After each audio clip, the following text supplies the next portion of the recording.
পরে আর একটা স্কুলে গেলাম, দেখছি ওখানে কীরকম লেখাপড়া হয়। তো ওখানে দেখছি মাস্টার ছাত্রদেরকে বলছে, বলো একে বেঁকে এক, টেढ़ा বেঁকা দুই, দুটো রসগোল্লা চার, ঢাকনা দেয়া পাঁচ, ঢাকনা খোলা ছয়, দাদুর লাঠি সাত, পেটের লাঠি আট, রয়ের মতো নয়, একে শূন্য 10। আমি বললাম, মাস্টার মশাই আপনি কী রকম পড়াচ্ছেন? না দেখুন, আমরা উম, আহ, কেননা আমরা এরকমই পড়াই। কেন একে চন্দ্র দুই পক্ষ?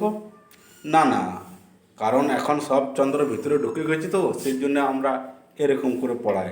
ধরুন আপনি অয়ে অজগর দেখাতে পারবেন না, আয়ে আপনি আম দেখাতে পারবেন না, সেই জন্যে আমরা এরকম করে পড়াই। আমার তো ভীষণ কনফিউজ হয়ে গেল।